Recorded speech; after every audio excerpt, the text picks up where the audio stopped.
Rick. Oh boy, Zane Smith on his side. And over.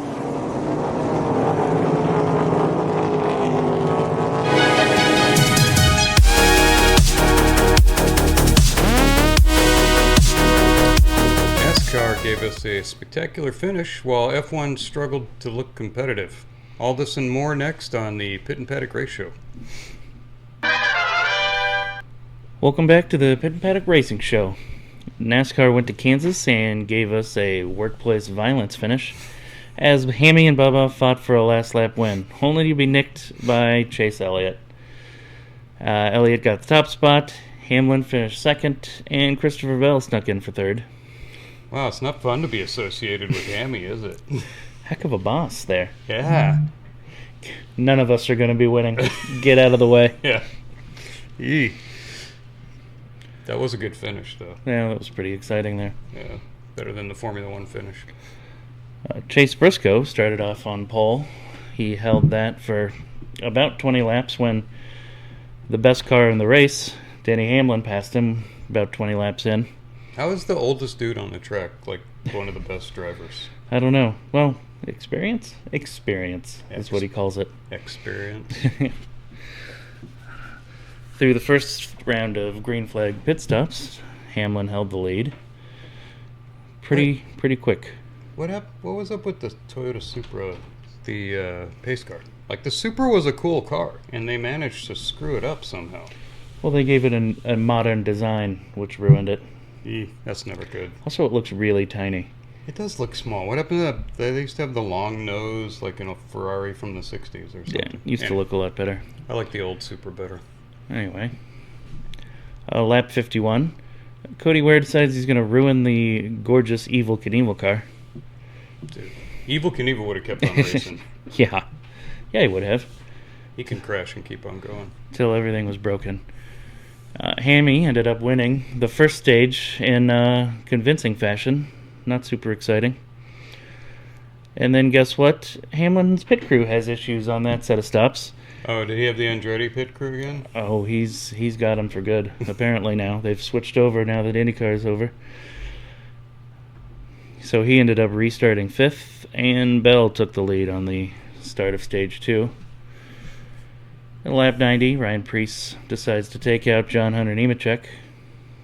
You know, how do you get your middle name as like a permanent? You know, like Juan Pablo Montoya or George R. Martin, Frank Lloyd Wright. But why does John Hunter Nemechek get the Hunter? I don't know.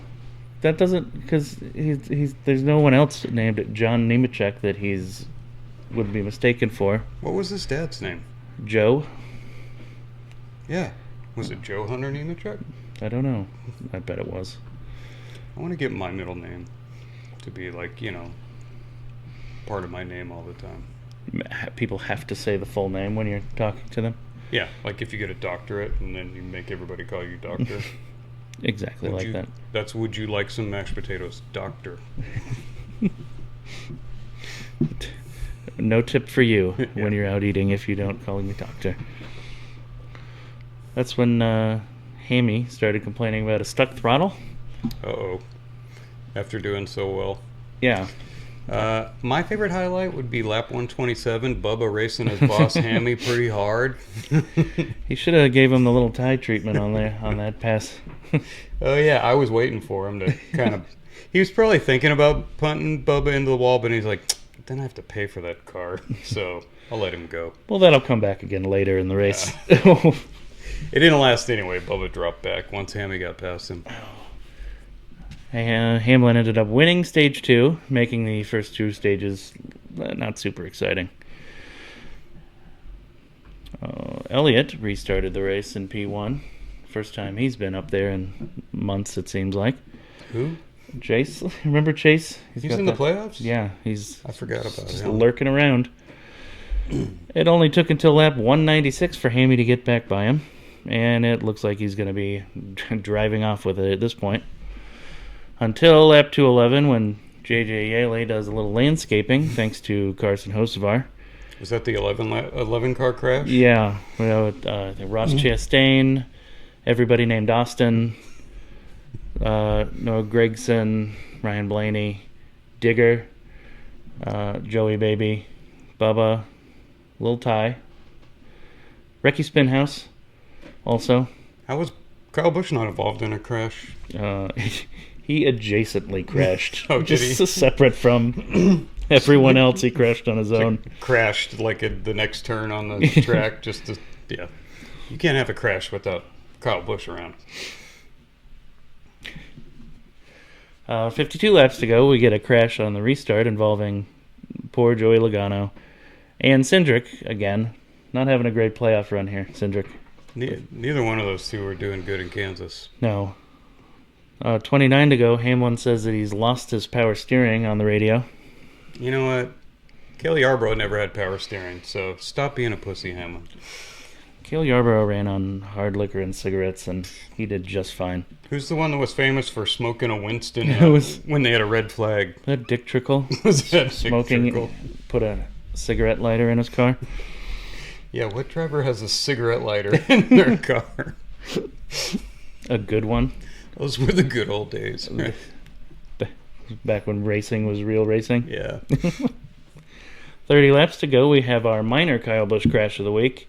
He brushes the wall, which then leads to his tire blowing out with 15 to go. And his minor crash of the week comes a major crash. Is he going to be back next year?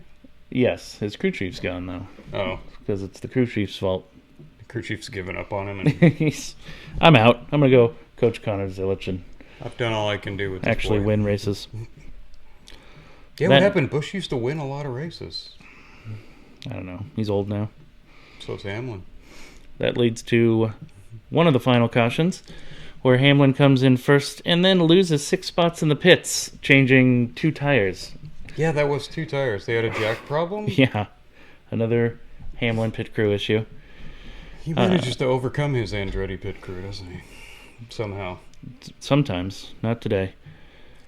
Chase Elliott's the first car to take 4 tires, and he comes out 8th. That could be handy later on.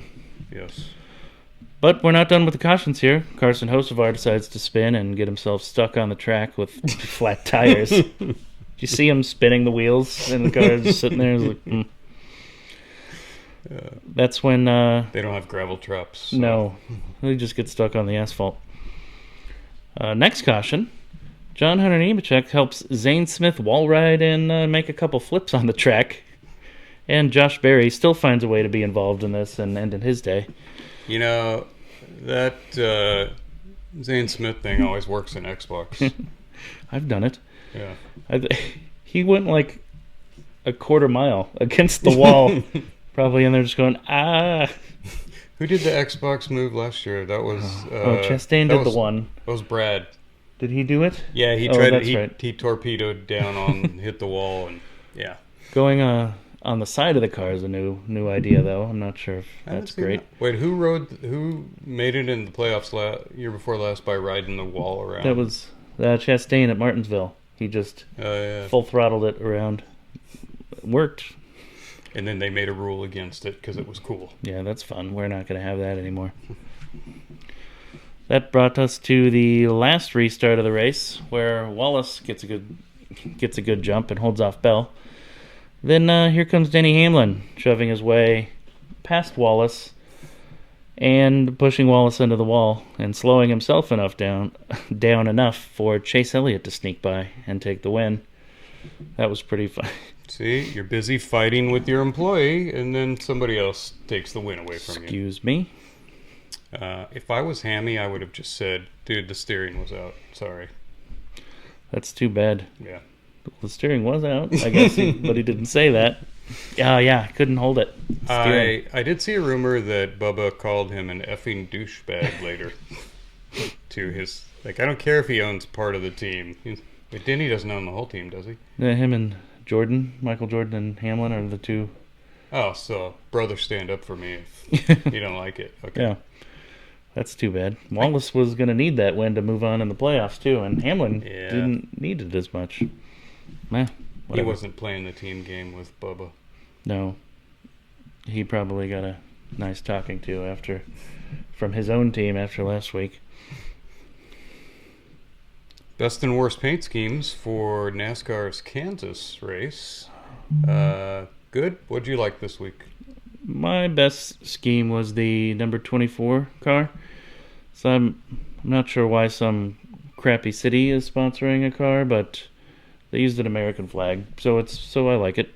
Was that the Chicago car? Cincinnati. Oh yeah, Ohio. I'm not allowed to use the words Ohio and state in the same sentence in my house. Uh-oh. I went with Ware and the Evil Knievel car because, come on, how can you get cooler than an Evil Knievel car? That was a good-looking car for 51 laps. Yeah, good job, Ware. You screwed up the coolest car so far. Ruined it. My bad car of the week is Ryan Preece in the 60 car. It was sponsored by Minute Rice. Why did they paint the car to look like it says 60 Minute Rice with the number? That doesn't make any sense. 60 Minute Rice. Like, what's the 60 for? 60 Minute Rice? Why do you need to have say 60 when it's minute Don't rice? Put it directly behind your car number, because now it's an hour rice, not a minute rice. Yeah. That was dumb. 60-minute rice car. I thought the symbol kind of looked like brass knuckles, though. Or no, that was the Kleenex car. I'm sorry, I got that one wrong. That was a good one. My worst car, J.J. Elliott in the number 44. I don't know what that is with the big P. I just called it the big pussy car. That's probably what it was. Because it was some pretty gay colors and it had a big P with a circle around it. He finished at 90 laps down, probably. Time for the playoff report in the NASCAR playoffs. Well, this week's top playoff drivers, obviously Chase Elliott. Up to first. How does he make it up to first? You just win a race in your first suddenly. Yeah. Hammy's got like 4 wins. Oh, we reset those points because that's how you decide a proper championship, right? Gimmicks? Yes. Okay. Second place, Ryan Blaney with his win last week. And hanging around just because he was so good in the regular season is Kyle Larson. Yeah. What? He did run up front a little bit. He was for a time, and then he just kind of finishes in the top 10, and he can move on. Yeah. What happened to his form? He was so good early in the year, and now it's like they can't put a car together for him. Probably stop running IndyCar races, I guess. Players that are below the bubble, getting ready to exit the playoffs. Ross Chastain. See, I knew he wouldn't do well in this race, even though he won it last year. Bubba almost won. He could have been up out of the bubble if he'd have won the race. Bubba's third to last. Reddick, who should never have been in the playoffs because he didn't win, and playoffs are for winners. And then Cindric, last place. He's not going to make it. No, that's not. He's having a Barry-like round. Yeah. Yeah. Kansas winners, obviously, Chase Elliott. Good race for him. Denny Hamlin, who blew his chance and his team's chance of winning, but still finished in the top 5, so good enough. Bell also got a top 5. And Bubba, who also had a good finish, but could have won. He's going to have to... he's going to need a miracle next week. Could Hammy have gotten past him without punting him into the wall, or maybe? I don't think you really needed to, but I'm fine with it. It's more entertaining that way. Kansas losers, Austin, Cindric, of course. Blaney, not a good race. Down in the 24th. He was way back for a long time. Yeah, he didn't have a good race. And Joey Baby, also not a good race. Not great. Him. He always sneaks back at the end, though. Yeah. Time for our NASCAR playoff betting guide for the upcoming Roval race. For all your DraftKings, Polymarket, what's the other one? BetMGM. BetMGM, all your betting needs. Trust us to make sure you win money. Maybe. That's not correct. So for the Roval out of playoff players, I'm picking Larson. He's due for a win, and he tends to do good in road courses. So Larson's going to be the first playoff guy. Blaney, he'll be second, and Lucky Lord Byron, he needs some luck. he had a bad race too. He could use some luck. Yeah, so that's my top 3 for the Roval. My top 3, bit of more of a long shot here. I'm going to say Elliott goes back-to-back and gets another win. Can he do road courses good? Yes. Not recently, though. Maybe it's time to change. Reddick has been pretty good on road courses. I got him as my second playoff driver. And Christopher Bell just finishes in the top 5 everywhere, so I think he'll be the third. You need some luck to finish in the Roval, basically not getting punted. That's a good portion of it. We'll see who finishes behind SVG. Can you stay at a track? Yeah, we all know SVG is probably going to win this one. Let's look back last week. You predicted Hammy would win Kansas. Close. Very close. You had Larson and Briscoe. Larson was... I guess they were all in the top 10. Yeah. That doesn't really count, does it? Yeah. I said Lucky Lord Byron. Didn't happen. I said Hammy second, so I got that one, and Blaney was not bulletproof. I think he took the week off after winning the race before. Yeah, I can't really blame him. I did say Chastain wasn't going to win, and he really didn't win. No, he really did not. In other NASCAR news, driver Denny Hamlin refused to talk about the Gibbs inter-team meeting after he punted the owner's grandson last week. We had a great meeting, and there will not be any future problems, Hamlin said. Also in other news, Denny Hamlin lost his pinky finger after falling down the stairs midweek. You got to be careful. Yeah, I don't know how that could have happened. It's a nice championship run you get going there. It'd be a shame if something happened to it. Leave my grandson alone. I have a feeling that the grandson had a talking to, like, behind the woodshed. Joe Gibbs seems like a switch behind the woodshed kind of grandpa. Yeah, it's about time. Next up for NASCAR, they're heading back to the Charlotte Road Course for the We Should Be Racing on the Oval 400. Is that one of the better ovals? Yeah, it is now that they run well on the ovals. Is it a mile and a half? Yeah, it's a lot like Kansas. Too bad. On a sad note, Formula One driver Lewis Hamilton's beloved dog Roscoe has died. Very sad. Sad. Roscoe caught pneumonia and took him to the pet hospital where they anesthetized him to check him out, and they gave him too much and his heart stopped. But his heart started, but then he was in a coma and he didn't make it. That's sad. He had a good life. Yeah. I've heard the bulldogs, the way they're bred, they tend to have breathing problems. It looks like it. Yeah. Too bad. Sorry, Roscoe. He was a good boy. I wonder what Lewis will think. How long does it take to get over your pet and get another one? Like 6 months, maybe? Yeah. Then you get a new puppy. Yeah. In other news, our super secret undercover journalist Bob reports that former Red Bull F1 boss Christian Horner will be returning to F1 to lead the Haas team. Haas is currently in the process of transferring their female employees at least 2 continents away from wherever Horner will be working. You got to make adjustments. Yeah, so you guys are going to go work over in the States. Yeah. That's where you'll be. Why don't you have any female employees in the garage?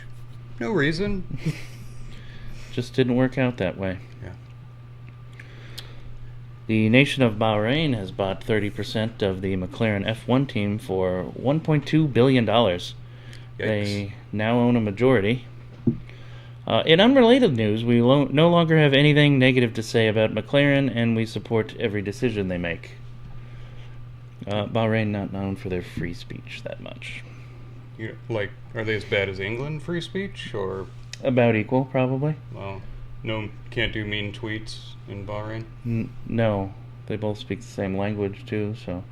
True, just like London. Mm-hmm. That's not the financial capital, right? Is that Abu Dhabi? Abu Dhabi. Dubai? Dubai.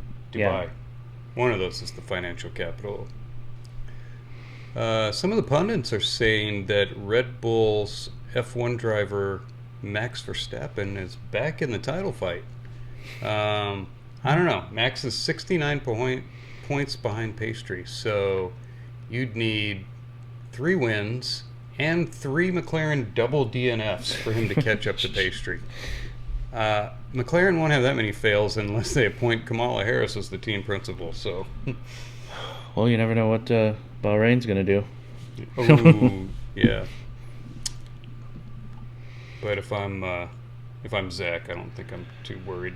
It sounds like the media is reaching for storylines there. Because settle down, guys. That's not what's going to happen. Max is back in it. No, he's not. We all know only Lando's going to have DNFs. Yeah. Up next for F1, they're headed to Singapore for the We Still Use Caning as a Form of Punishment Grand Prix. Pretty interesting. We don't do that in the U.S.? No, maybe we should. Oh, we just release people after violent crimes, right? Yeah, but right back out like, hey, stop it. All right, get back out there. All right, go kill somebody on a subway or something. Yeah, as you should.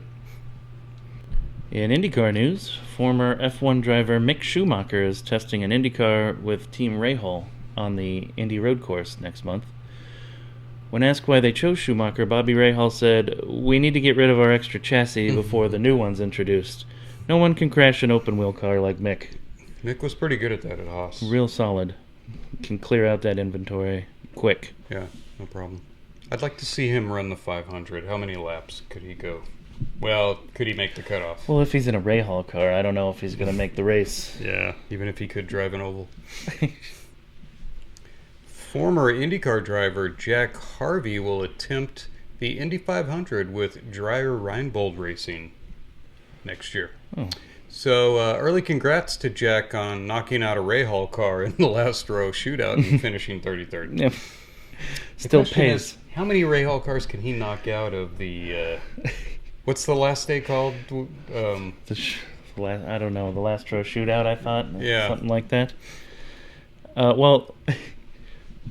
So is it going to be all 3 Rahal cars or 2 and Dreyer and Reinbold? That's the big question. Well, if they bring Takuma back, he can get a car in. Takuma in the Fast 6 for somehow magically does that. All the rest of the Rahal cars 33rd and back. Takuma gets the special engine straight from Honda when it's the Indy 500. That's right, he does. You know what? He is going to drive the original Formula One Honda that won the Mexico Grand Prix back in 60-something. Oh, like that's... the first Honda to ever win an F1 race. That sounds pretty cool. In Michigan, a man burned a Mormon church to the ground and shot 12 members trying to flee the flames. Sad. Police report that he was angry that the Mormon church had issued a recall on members getting their own planet and 100 wives in the afterlife. Oh. That was the only thing I liked about Mormonism. I know. And the magic underwear. That was kind of cool too. All good points. Yeah. But yeah, no, they don't do that anymore. Oh. Why do people stay? No polygamy, no extra planets. So all the fun stuff right out. Yeah. Oh. Might as well be Presbyterian. Ice Cube's tour bus was firebombed in Portland after being mistaken for a immigrations and customs enforcement bus. As one does. Ice Cube later said the only illegals on his bus are P. Diddy and 12 kilos of weed. Also probably accurate. Yeah. Some baby oil maybe. Ooh. That's not illegal though. Hemp baby oil. Mayor Adams has dropped out of the New York mayoral race. Comrade how do you say his name? Mamdani? Grushnev? No, yeah. Gorbet, I don't know. Comrade Mamdani now leads by 2 points more than he did before Adams dropped out. Shouldn't he be sharing his votes equally among all candidates? You would think so. That's how it works. I thought that's what he preferred to do. Socialism. It works every time. That's it for this week. Next week we have 2 races. We've got NASCAR at the Roval. And Singapore, Formula One. Yes. No more IndyCar until, I don't know, like 6 years from now or something. Something like that.